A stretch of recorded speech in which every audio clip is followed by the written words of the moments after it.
pessoas, eu sou a Aninha e hoje eu vou contar pra vocês a história do Max Factor.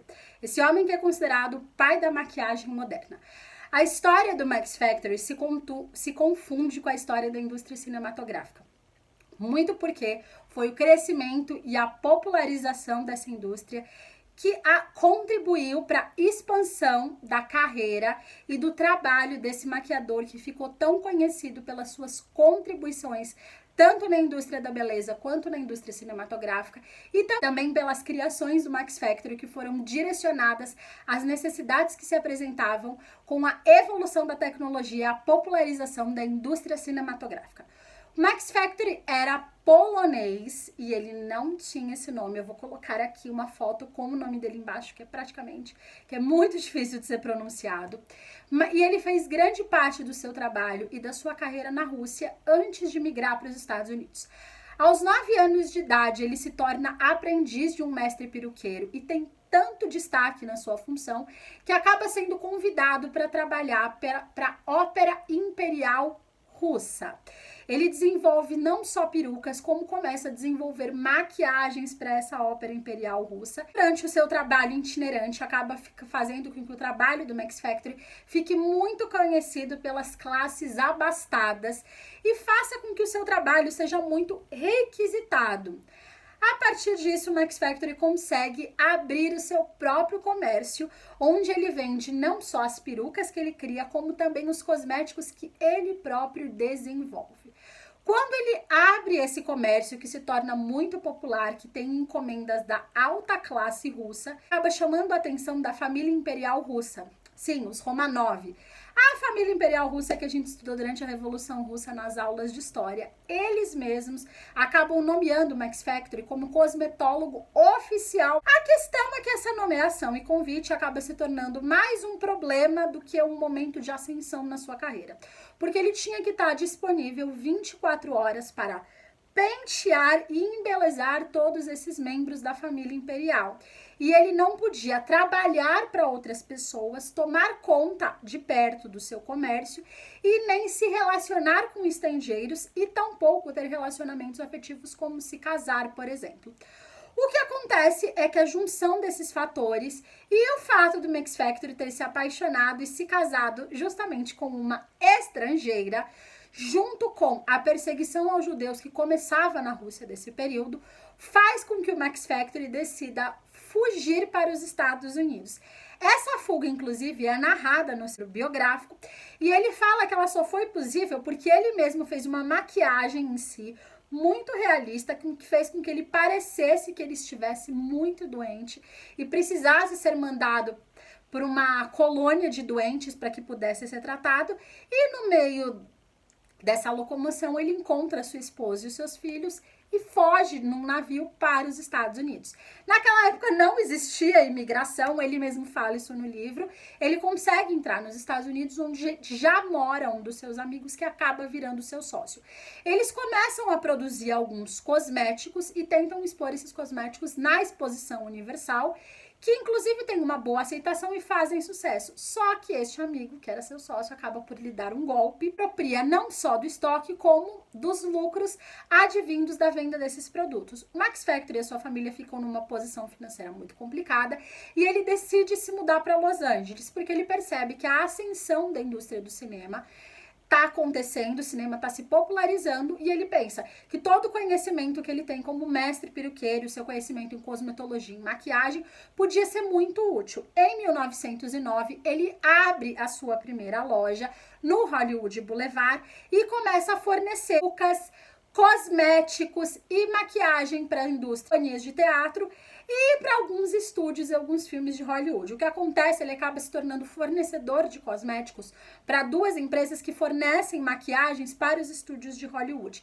E as perucas dele começam a fazer cada vez mais sucesso, grande parte porque elas tinham alta qualidade e eram feitas de cabelo natural, o que permitia na época que elas fossem modeladas e ajustadas com mais facilidade, além de elas serem perucas consideradas extremamente bem acabadas. E ele topa emprestar essas perucas para algumas das filmagens, desde que os seus filhos acompanhem as filmagens, porque essas perucas eram caríssimas. muito por conta da sua qualidade. Aí ele começa a acionar e a criar uma rede de relacionamento com os diretores, equipe técnica e de maquiagem dos estúdios, justamente por essas perucas estarem emprestadas e exatamente acompanhando essas filmagens. No próprio livro, ele fala que quando ele foi assistir uma sessão de cinema, ele ficou horrorizado com a maquiagem que ele via. Isso porque a maquiagem para o cinema na década de 1910 era muito pesada, muito grosseira, as cores eram absurdas, não tinham necessariamente a ver com as cores da pele dos atores e das atrizes, o que dava um aspecto muito pesado e muito artificial.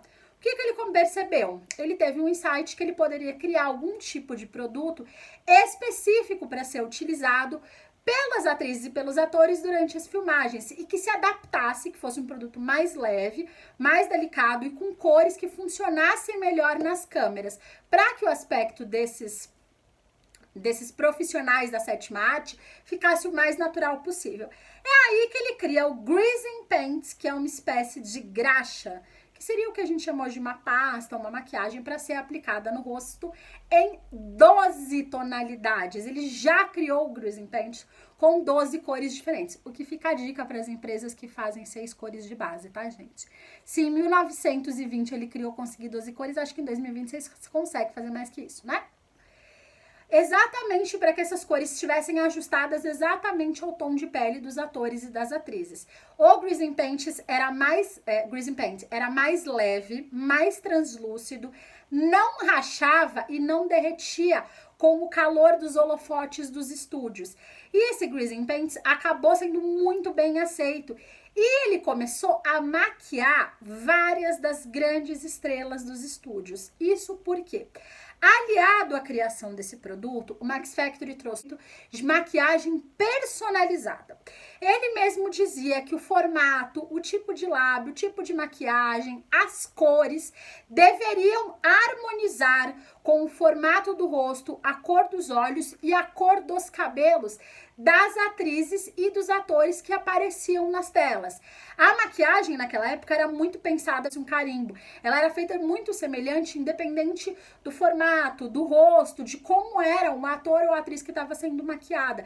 E isso não dava um resultado final agradável e natural nas telas.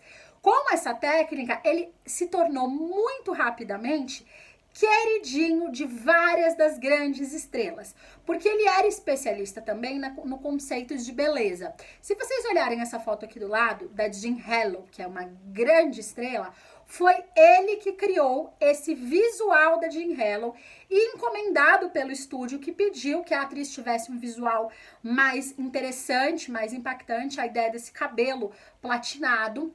Essa outra foto que vocês estão vendo aqui, da Clara Bow, essa boca de cupido que se tornou um grande ícone da Clara Bow, inclusive se tornou um sucesso, com várias mulheres copiando essa boca, foi ele que criou também. Porque ele dizia que tanto as cores deveriam se adaptar à cor da pele, dos olhos e do cabelo das atrizes. Sabe esses conceitos de visagismo, de colorimetria que a gente vê muito se popularizando hoje? Ele já utilizava o princípio desses conceitos. E ele começou a personalizar as makes. E aí ele foi criando e desenvolvendo produtos que eram exatamente destinados à indústria cinematográfica. Lip pomade, que vocês estão vendo a foto aqui do lado, que depois vira lip gloss, é exatamente isso, é o gloss que a gente tem hoje em dia. Os estúdios precisavam de um tipo de brilho que deixava a boca das atrizes volumosa, voluptuosa, sem derreter. E ele cria essa lip pomade que dá exatamente este efeito. O Max Factory abre no Hollywood Boulevard, que eu vou colocar uma foto aqui para vocês verem. E as atrizes que ele só maquiava nos estúdios passam a serem suas clientes nesse salão. E isso é óbvio que o Max Factor se torna um ícone, se torna cada vez mais popular e um maquiador cada vez mais requisitado pela indústria, inclusive pelos estúdios, que começam a encomendar para ele a criação de determinadas belezas e imagem das suas estrelas. Então, antes das estrelas se tornarem protagonistas de filmes, delas irem nas premieres, delas saírem em matérias, em jornais, serem fotografadas, alguém vai pensar na imagem delas, milimetricamente para que elas tenham uma determinada imagem e transmitam uma determinada mensagem para o público. E o Max Factory faz isso. Com o desenvolvimento da indústria do cinema, a gente veio o Technicolor e a maquiagem começou a ter um problema de novo, porque a base, esse greasing paint, as outras bases que eram usadas, elas criavam umas sombras e cores estranhas com o uso Technicolor. Aí o que o Max Factory queria? O pancake, que inclusive recebe esse nome por conta do formato que lembra uma panela.